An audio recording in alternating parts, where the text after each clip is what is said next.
some breaking news right now. Reports that Charlie Kirk was shot while at an event in Utah. As soon as he put the mic down, we heard the shot because it went quiet for about 3 seconds. I'm going to read it. It was just posted, Donald J. Trump on Truth Social. The great and even legendary Charlie Kirk is dead. I'm filled with grief and anger at the heinous assassination of Charlie Kirk. It was clearly a very smart and effective communicator and organizer, and someone unafraid to get out into the world and engage the public. This is detestable, what's happened. Political violence has become all too common in American society, and this is not who we are. To whoever did this, we will find you. We will try you. And we will hold you accountable to the furthest extent of the law. The only information we have on the suspect, the possible shooter, is taken from closed-circuit TV. We do know dressed in all dark clothing. We have recovered what we believe is the weapon that was used in yesterday's shooting. With a high degree of certainty, we have him. A family member of Tyler Robinson reached out to a family friend who contacted the Washington County Sheriff's Office with information that Robinson had confessed to them. Our campus tour this fall will continue. There will be even more tours in the years to come.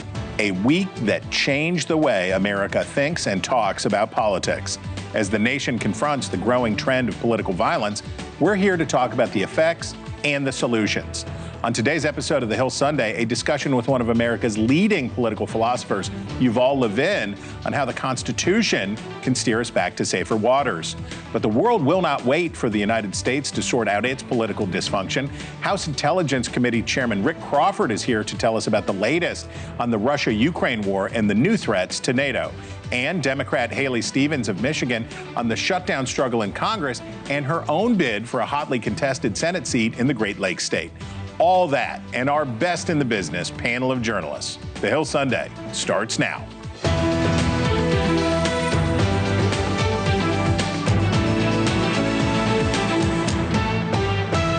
Hello from Washington and welcome to The Hill Sunday. I'm Chris Stirewalt. In the wee hours of Wednesday morning, NATO fighter jets shot down several Russian drones in the skies over member state Poland. It marked the very first time in NATO history that alliance warplanes engaged enemy targets in allied airspace. The Kremlin responded with mixed messages. First, it was an accident, then a refusal to comment, and then a blatantly false claim that Poland is out of range of Russian drones. NATO Secretary General Mark Rutte said, whether intentional or not, it is dangerous and unacceptable. With us now is Rick Crawford, chairman of the House Intelligence Committee, to share his thoughts and tell us what he knows. Congressman, I do want to get your thoughts on what we saw in Europe, and we have some breaking news on that today. But I want to start with the assassination of Charlie Kirk. You said that we are at a, quote, critical vector, and that the path of political violence we are on is a dangerous one. When I read that, I heard it in the voice of the chairman of the House Intelligence Committee, that this isn't just bad for our democracy or bad for individuals, that it's sort of a threat to our survival as a nation. Am I reading you right there? Oh, absolutely. I mean, look, we've seen this level of discourse has degenerated to a point like we've never seen before, like we would have never expected anything to happen in this country. This is the United States of America. This is the shining city on the hill. This is not what we're about. And yet we continue to see the decline in political discourse to such an extent that individuals are now being assassinated in front of their families, in front of crowds of thousands of people. And what makes it even worse is the disgusting response that has taken place in the aftermath from some folks on the left. And it's troubling to me, just from a perspective of a member of Congress, certainly, as chairman of the Intel Committee, yes. But as a human being, as an American, as a Christian, I find this whole thing repugnant to its core. Okay. Let's turn to what we saw in Eastern Europe. On Friday, NATO announced plans to increase air defenses on the alliance's eastern flank after the Russian drone incursion into Poland. In the intro, we talked about the mixed signals from Moscow. With the news today, I believe in Romania, that another Russian drone was spotted invading that country's airspace, crossing into that country's airspace. What do you make of what we're seeing here? this is sort of, I mean, the classic Putin playbook. And you think back to 20-odd years ago when he invaded or attempted to invade Georgia. It wasn't about necessarily invading Georgia as much as it was about disrupting the border integrity so that they would not join NATO. Now we see the same thing going on with Ukraine. He saw that as a potential for Ukraine to join NATO. I think that was a lot of the motivation, was to make sure that that never happened, so put that border in a state of flux. He started this going back before 2014, by the way. And of course, Crimea, threw that border into a state of flux, and then he doubled down on it, obviously, in the Donbass region. Now we're seeing incursions possibly in Poland and Romania. He is sticking his thumb in the eye of NATO. I don't know if he is trying to invoke an Article 5 response, but he is really endangering his position. And then further, this should be a wake-up call to the European Union and other nations that, look, we need to tighten up these sanctions. You've got to quit buying Russian oil. You've got to bring this guy to his knees. We need India to stop buying Russian oil. These sanctions have to be administered and adhered to strictly if we're going to bring this guy to the table. Well, in his threat of new sanctions for Russia, that's what President Trump said, right? He said, we'll match whatever Europe does. Do you think really that this is enough? Do you think that this threat is enough to get, because we know they're trading through Kazakhstan and other cutouts to still trade with Russia in violation of those embargoes. Do you think this will be sufficient? I hope so. And here's the thing. There's a lot of buttons we can push, and particularly with countries like Kazakhstan. I mean, you think about the relationship there with Kazakhstan. ExxonMobil built their oil infrastructure, and so I think that there is some influence there that could be brought to bear in nations like Kazakhstan. India is a little bit of a different animal. They do have that. They're part of the BRICS alliance. And so we're trying to, to push on them a little more to say, hey, you're not helping. But here in the background, the big winner in all this is China, PLA, CCP. They're the ones watching with great delight. In fact, I'm not sure that they're not the ones that brought North Korean soldiers in to fight for Russia in Ukraine. So there's a whole lot of moving parts here. But bottom line, Europe needs to tighten up and enforce those sanctions. We need India to follow suit. And if we need to influence countries like Kazakhstan, we need to do that as well. So Russia has Vladimir Putin left negotiations with Donald Trump in Alaska, and we've just seen the escalation on the ground in Ukraine.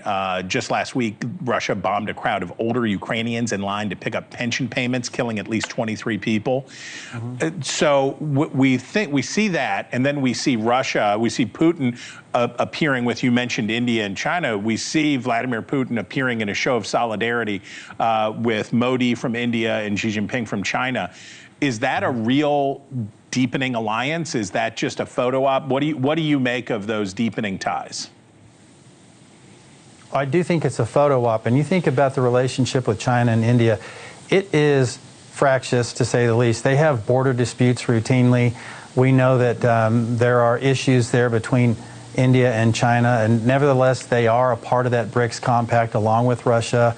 And so, you probably expect that if nothing else, that was probably a BRICS moment where they're getting together and patting each other on the back and whatnot. But the reality is, I really feel like Modi knows what side his bread's buttered on, and he'll probably start to rethink that position with Russia if he wants to continue to have a healthy relationship with the United States. And I think that's important for him to keep in the back of his mind. I'm sure he does. And then, of course, China is ever present.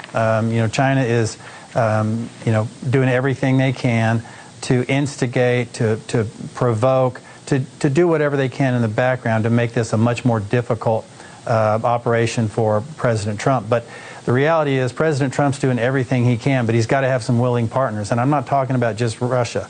He's also got to have willing partners in Europe, and that gets back to the sanctions point I was making earlier. Okay, it's September, so that means we're talking about a government shutdown here in Washington, and with the deadline at the end of this month. Democrats seem to be zeroing in on an extension of the Obamacare subsidies, those health insurance tax credits that are set to expire at the end of this year, as their condition for a spending deal to prevent a shutdown. Is that something you're willing to support? Would you go along with a deal that included an extension of the Obamacare subsidies? Well, you probably know this, and probably no great surprise to you. I'm not a fan of Obamacare. I've never have been. I think we can do better. I think it's kind of one of these things where the Democrats actually probably would prefer a government shutdown for political reasons. And when you're playing politics with funding the government, typically you're not going to have good outcomes. Look, we're in a position now. We've got leadership in the House. The Speaker, the Chairman of the Appropriations Committee are working on a conference committee for 3 important appropriations bills that we need to move. And in the interim, there's a CR that we're talking about to cover some of the others to get us where we need to, buy us a little more time. So I think it's a little bit early to start throwing down markers and saying, we're going to shut down the government if. So we'll see. But I do think that the Speaker and Chairman Cole are on a solid track to try and get this done. Okay. All right, America, if you were from the town of Flippin, Arkansas, you would know him already. But if you don't, there he is. Chairman Rick Crawford, we thank you. Okay, joining us now from Michigan is Democratic Congresswoman Haley Stevens. She also happens to be a candidate for the Senate seat being vacated by retiring Senator Gary Peters. Congresswoman, we have to start with Charlie Kirk again.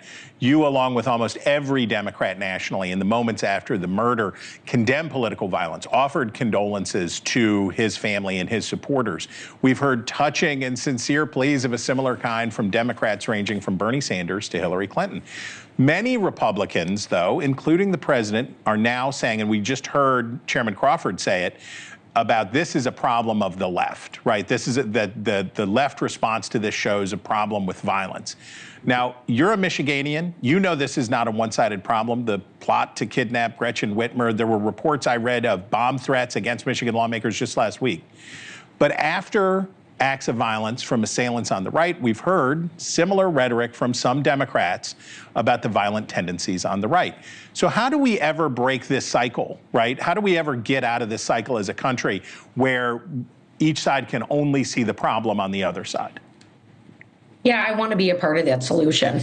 To taking the temperature down and to calling out this level of violence that we've seen just seemingly increase. The event of this week, this tragic murder, assassination before America's eyes is heartbreaking. It's unacceptable. It's alarming.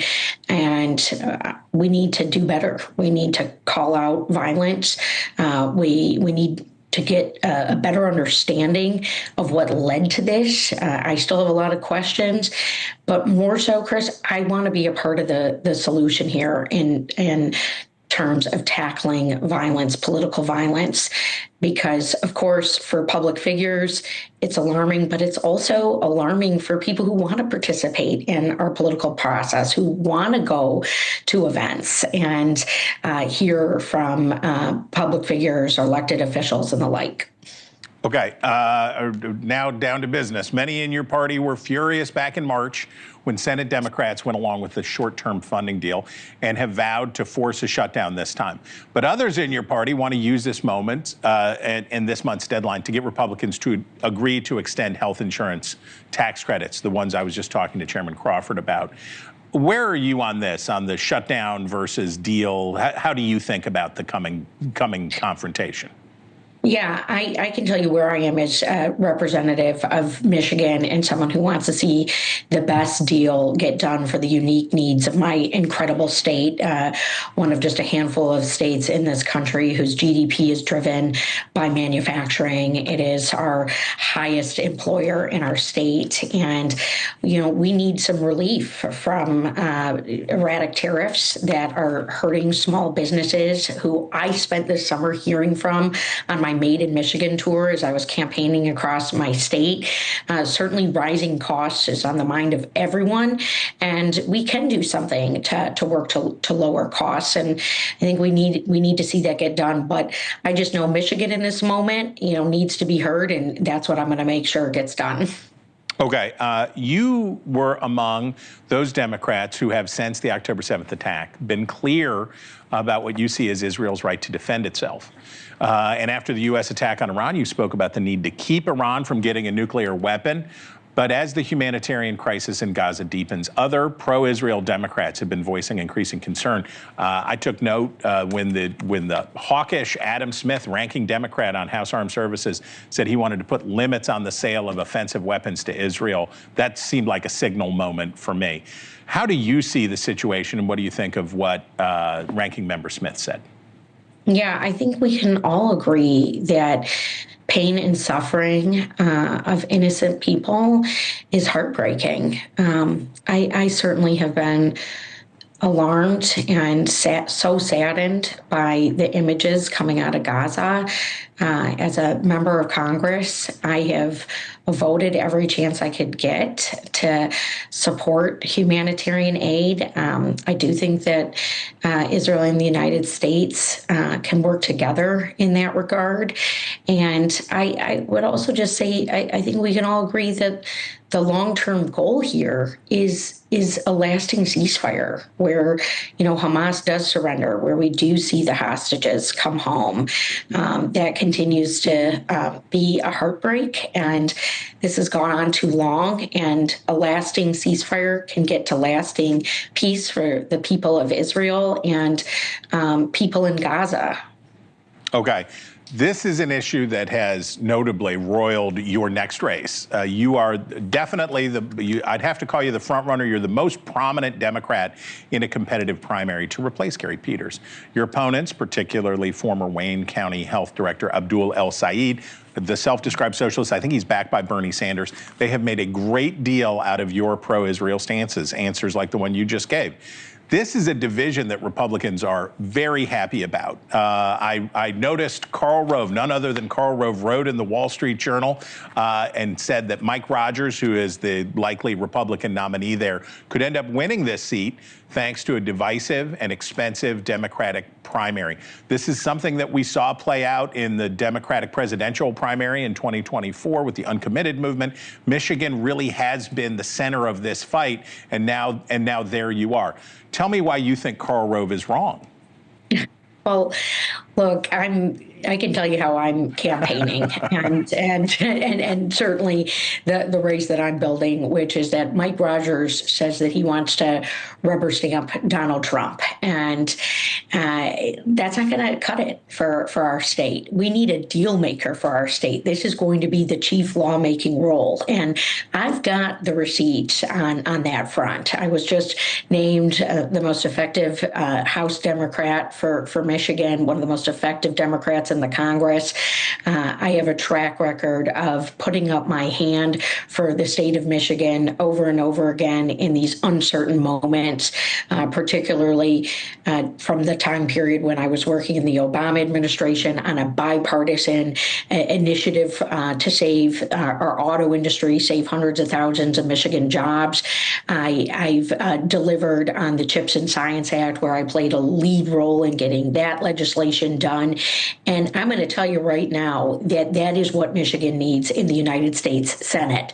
Not somebody who's just going to clink martini glasses and roll down the Potomac and, do whatever one administration wants. We've got to do what Michigan wants. And so that's how I'm running my race. And that is why I feel very confident I'm going to earn the votes of Michiganders to become their next United States Senator. Okay. America, if you were from Wolverine Lake, you would know her already. But if you don't, there she is, Congresswoman Haley Stevens. We thank you. Coming up, in the aftermath of the horror in Utah, that state's governor invoked a name you may not have been familiar with, Yuval Levin, a political philosopher who is calling America back to our constitutional first principles. He joins us next for a Constitution Day message of hope as we make our way toward America's 250th birthday when the Hill Sunday returns. I'll just conclude with words I share often from a friend and author, Yuval Levin, who was asked if he was optimistic about our country, and he said, "I'm not optimistic." He said, "I hate optimism." That sounds bad, but he said, optimism is a vice. It's this idea that good things are just going to happen. He said, in the history of the world, good things have never just happened. He says, I'm not optimistic, but I am hopeful. That was Utah Governor Spencer Cox in the press conference announcing the capture of the accused assassin of Charlie Kirk. And that hopeful anti-optimist he mentioned is our next guest. Please welcome Yuval Levin. He is a senior fellow and director of social, cultural, and constitutional studies at the American Enterprise Institute, where he also happens to be my boss. He is the founder and editor of National Affairs magazine and author most recently of American Covenant, How the Constitution Unified Our Nation and Could Again. Now, this is a conversation that we wanted to have ahead of Constitution Day, which is on Wednesday, as part of our ongoing series about the 250th anniversary of our founding, which we will celebrate in July. But obviously, there's a different context for this conversation now. But I want to start with this wonderful line from the speech you gave for Constitution Day last year, which can be had. You can also get that in book form from the Walter Burns Constitution Day lectures. The breakdown of political culture in our day is not a function of our having forgotten how to agree with each other, but a function of our having forgotten how to disagree constructively. And this is what our Constitution can better enable us to do. Mr. Levin, when you talk about functional disagreement, and we heard Spencer Cox talk about your famous quotes about hope versus optimism, unpack for us. Well, look, the challenge we face now as a divided society is not fundamentally a challenge about how do we stop disagreeing with each other. It's a challenge about how do we functionally disagree? How do we disagree in a way that points towards some solution, towards some arrangement and agreement? And that requires a kind of structured disagreement that starts from the premise that the people we disagree with are still going to be here tomorrow. I think that's the premise we're having trouble with. A lot of our politics now is built around the unstated hope that if we just work hard enough, these people are going to go away. And that is not happening. The Constitution starts from the premise that that is not happening and helps us work through differences in a way that allows them to become tractable, negotiable, and ultimately to allow us to arrive at a conclusion that we can all tolerate. That's a low bar, it's low expectations, it's rooted in pessimism, but it is the best way to arrange a free society that human beings have ever come up with. So the miracle of the Constitution could rightly be said, I think, that it takes a realistic view of human nature, right? It acknowledges that what is the line? If men were angels, there would be no need of government. So it acknowledges the reality of that, and it also acknowledges that if people are flawed, if humanity, the crooked timber of humanity is what it is, we can't put people in a position to rule over other people because those people are people too. But you are a hopeful person, right? So you have a view typical of, I think, American conservatism about human nature, and yet you are a hopeful person. How do you do that? I'm ultimately hopeful because we do have our constitutional system that is rooted in that premise and that helps us as imperfect people find our way toward productive solutions to common problems. And as long as we do allow ourselves to be governed by that system, there are ways for us to live together. Hopeful doesn't mean everything's going to be perfect. Hopeful means that we can overcome the biggest problems we have.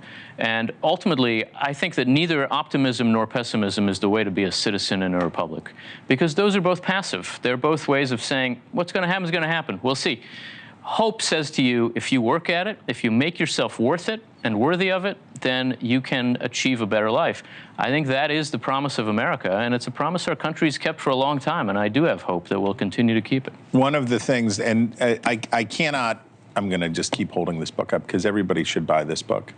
I cannot recommend this book enough because of its accessibility, its utility for young people. I've given away many copies of this book, but it's not just for young people. It is a very practical, useful application of how the Constitution was conceived, how it works, and all of those things. But it's not working now, right? Because that building behind us, and I'm not blaming Congress. I am. I'm blaming Congress. Well, I am blaming Congress for a lot of things, but I'm not blaming Congress for the rise in political violence. Yeah. But I am saying that if the system does not yield results, if the grievances of the people cannot find redress, over and over and over again. I think you're the one who's talked about the idea of Congress, that one of its functions in the body politic is to cleanse the blood so that we can deal with these things. And if Congress doesn't deal with conflicts as it's constitutionally mandated to do, then we don't get fresh starts and we can't ever move on from anything. I think this is another way to see the centrality of a certain kind of structured conflict in our system. There is intended to be conflict in the constitutional system. The American system is kept in balance, not like a roof that has beams that are laid over each other. It's dynamic. It's meant to be always pushing and pulling. And so in a moment when there's a lot of pushing from one of the branches of our government, the others have to do their job too.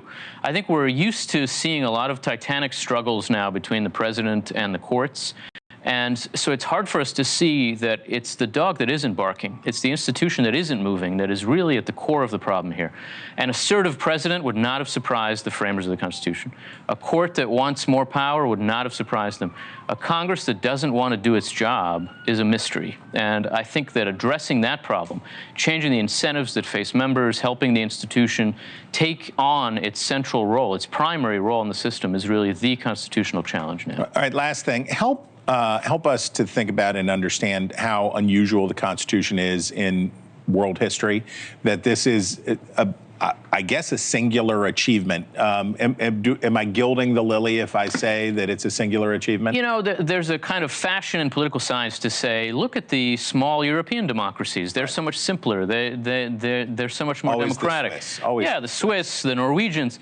The fact is, the United States is not like Switzerland or Norway. The United States is like India, it's like Brazil. It's massive, it's immensely diverse, but it is ultimately governed better than those other democracies. They have their virtues too. But for 235 years now, we've had this system of government allowing this amazingly dynamic, constantly fighting with itself society to hold together. And I think we should not underestimate its capacity to get us through this moment too. It is unique, and it's our gift. We should be grateful for it. Yeah, we have the advantage in the United States, and when we don't know what to do, we can go back to the source code. That's right. And the source code can help. Yuval Levin, my friend, my boss, somebody whose book you should buy. We appreciate you. There's still much more ahead. Our Best in the Business panel is on the other side with some new numbers on the closing minds of America's college students when The Hill Sunday returns. One of the main points of consensus among political leaders in both parties in the wake of the assassination of Charlie Kirk has been to emphasize the importance of respecting the freedom of speech of those with whom we disagree. Thank God.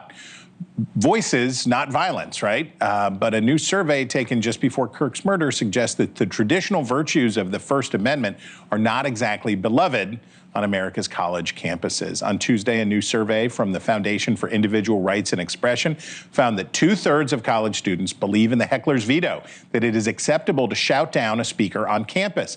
A clear majority clearly believes that it's acceptable to physically block other students from attending a campus speech. That's up nearly 20 points from just 3 years ago. But perhaps the most disturbing in light of Wednesday's events, 34% said that using violence to stop a campus speech is acceptable in some cases. Fragile young adults who crave safe spaces are actually contributing to a culture of violence. And people in both parties with long experience in the struggle over ideas want something better. Political violence, in fact, is political cowardice. It means that you cannot convince people of the correctness of your ideas, and you have to impose them through force. With us now, our Best in the Business panel of journalists. Meet Philip Klein. He's editor of National Review Online. You know Margaret Taleb. She is a veteran journalist and director of Syracuse University's Institute for Democracy, Journalism, and Citizenship. Our friend Tia Mitchell, the Washington bureau chief for the Atlanta Journal-Constitution, and our own Ian Swanson. He is the managing editor for The Hill and our friend. Okay, Margaret, we start with you. You're dealing with the youngs. You're dealing with the college students. I've talked to your classes. Talk to us about this resistance to, when I saw those numbers going up so much, it was unnerving to me. What do you observe with your students? I did check in with a number of students and former students this week just to see how people were feeling. Yeah. And what I heard looked a little bit different than those numbers, and it was concerned to make sure that college campuses are safe places to be, and concerned that that violence and politics are so intermingled. Having said that, those numbers are very much in line with trends that we have been seeing nationally since the slaying of the United Healthcare executive, when this began to become a question in polling, and when, like our friends at Generation Lab, who focus on polling people ages 30 and younger, began to see this trend very early, and so did other polls. The idea that younger people are more comfortable with the idea of violence as part of expression. Polls are inexact, and the answer is only as good as the question. So I don't think that 34% means that 34% of young people are comfortable with what happened in Utah. No, certainly not. But there is a generational break that we have to pay attention to. It is disturbing, and it correlates with the rise of social media, the rise of violent video games, the rise of a lot of other trends in society. Okay, Phil, among Republicans, the responses here have been varied, right? So you've got Spencer Cox, who has counseled for calm and dignity and all of that. And then there are other people who say, I think, what's his name, Clay Higgins, and there have been other voices saying something different. With the news from Cox today that the roommate of the accused shooter is a transgender person, this will no doubt inflame the right more. How does this debate over civility of discourse versus this means war, how does this play out among Republicans? Well, I think it's difficult, as you've said in the polling numbers. What we've seen is this sort of escalation, and it started a lot of it with the idea of categorizing words as violence. And so when you have that mentality, suddenly, taking a shot at someone, shouting people down and so forth, it doesn't seem as crazy if words are the equivalent of violence. And so I think that you've seen this escalating problem with the left, and particularly, I think that one thing that makes this distinct and different from other things, such as even the attempted assassination at Donald Trump, huge event, obviously. But we've also seen in the past people try to take shots at elected officials, at presidential candidates. To me, what I think is unique, and not in a good way, in a tragic way, is that this is somebody that was expressing opinions and talking and engaging with other people, and because somebody didn't like what those opinions were, he was shot and killed. And to me, I think this really does have the ability to radicalize a lot of people who are saying, look, you tell us to be civil and debate people we disagree with. That's exactly what Charlie Kirk was doing in the act of that, and he got killed for it. So we don't really know where it happened. We had commemorated another dark chapter in our nation's history this week, 9/11. And after 9/11, a lot of us were thinking, this is a new era. We're going to see a new wave of terrorism. And it didn't really happen. So we don't really know where this turns. Tia, I was struck by how quickly, swiftly, and thoroughly the Democratic response to this was from Bernie Sanders to Hillary to across the spectrum of Democrats. Gavin Newsom instantly denouncing the violence, doing that. The way in which leading Democrats got together to express their condemnation, support for Kirk, and all of that. And I now think, how much longer does the message discipline remain, right? The Jasmine Crockett, somebody is going to come out and say, you know what? I think it's about time we say that Charlie Kirk was a bum or whatever. Well, I mean, I think that those things both are true now as what people are saying and will be true in the future, that someone can say, I disagreed with Charlie Kirk. I felt that some of the things he said was harmful.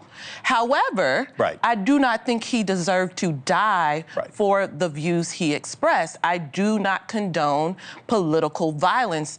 And I think that people at home who are watching these statements have to understand that both can be true, because what we're seeing right now is an extreme policing of comments about Charlie Kirk's death. And for some, anything that is perceived as critical of Charlie Kirk, for some people, is too far. And then that goes back to what we've been talking about this entire panel, which is treating speech as if speech inherently is violent. And quite frankly, Charlie Kirk was the poster child of saying free speech is something that has to be embraced and has to be accepted in our democracy. Okay, and how do we get home from here? Whether you go to Luigi Mangione or whatever point you want to pick in the cycle of the escalating violence, everything that Tia is just talking about here, that the ratchet. So how do we get, how does this story end in a way that isn't the kind of problems that Phil was alluding to? I don't usually like to give my personal opinions on a panel like this, but I think the way it ends in a positive way is if we all decide that this is an American problem and not a problem of the left or the right, of Republicans or Democrats. I think Spencer Cox moved a lot of people with what he said on Friday, and a lot of the different things he said.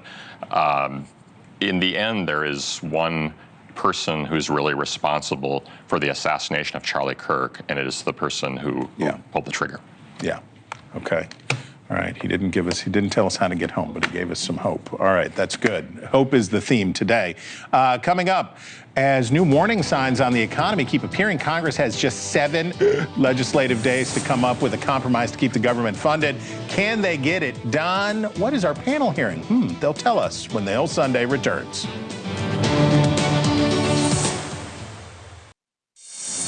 Welcome back. Our best in the business panel of journalists is still with us. Ian, we start with you this time.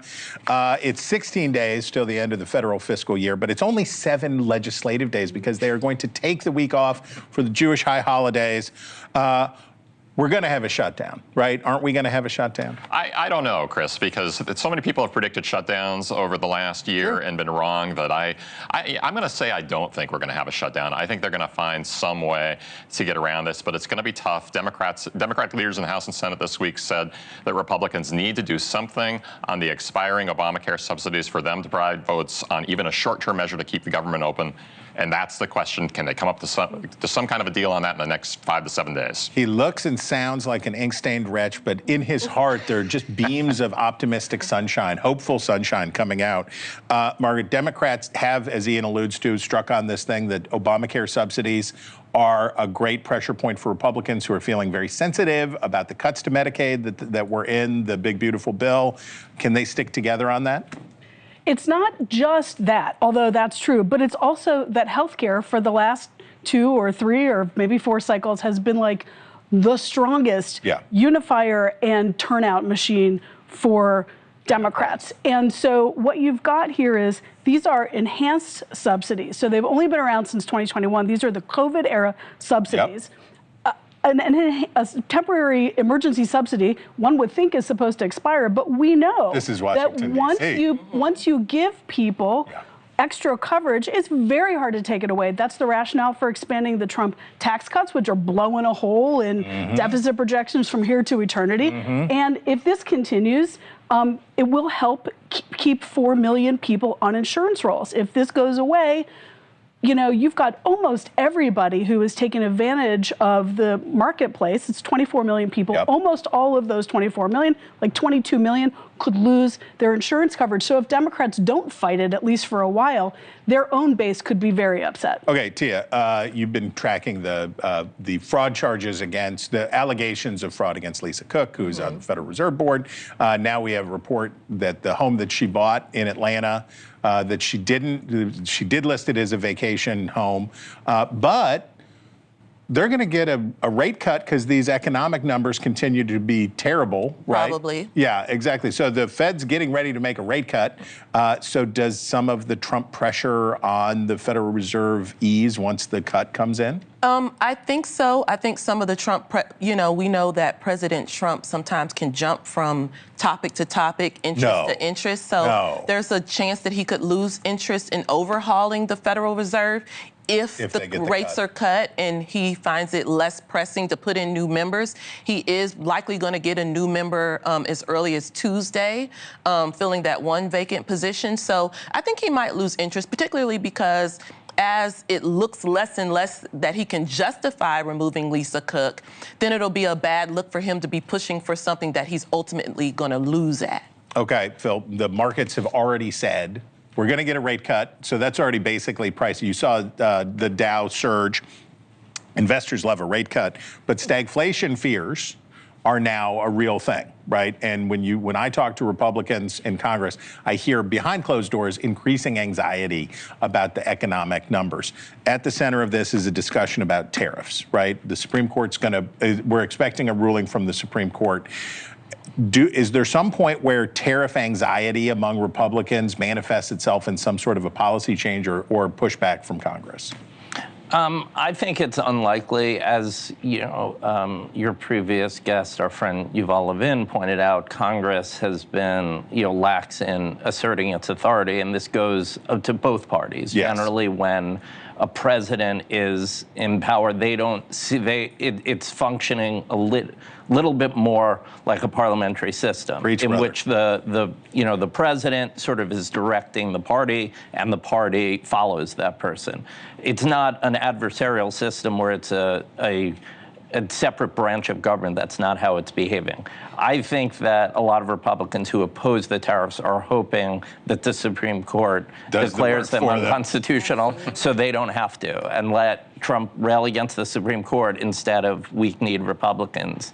But the economic anxieties are real, right? You hear from I'm hearing from Republicans when they look at these jobs numbers and these other things, it makes them nervous, right? It does, and a lot of the core supporters of Republicans are small business owners. Yeah. And many of them, particularly ones that have businesses that depend on export, then they're going to be very vulnerable. I know that a lot of members of Congress are hearing it from their constituents. It's just you put that against becoming the chief villain on Trump's social media feed for the day. Right. If inflation spirals again, it could be a real problem before the midterms.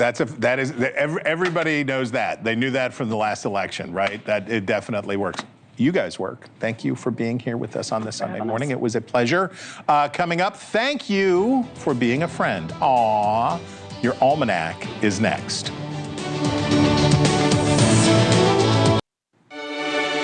Welcome back. This is your almanac for today, Sunday, September 14th, 2025. On this day in 1985, the Golden Girls stepped into the homes and hearts of America with the show's television debut. Originally titled Miami Nice, while in development, the Golden Girls redefined a generation's views on aging and independence. And though the actresses' ages 51 to 63 are hardly considered the golden years anymore, they contributed greatly to our modern ideas about aging. Among those leading ladies was Bea Arthur, who had risen to fame for her Tony-winning performance in the Broadway production of Mame. She later moved to screen acting in the show All in the Family and the subsequent spin-off that put her on the map, Maude. But before her storied career on stage and screen, Arthur was already breaking barriers. In 1943, she was among the first women to enlist in the newly minted Marine Corps Women's Reserve, only 5 days after its formation. The Glamourines, as they were affectionately known, were a way to free up male service members for combat roles. During her tenure, Arthur rose the ranks from typist to dispatcher to eventually staff sergeant before her honorable discharge in 1945. 2 years later, Arthur began the acting career that would make her one of the most famous faces in America. So whatever you're doing with your crew this week, stay golden. Until next time.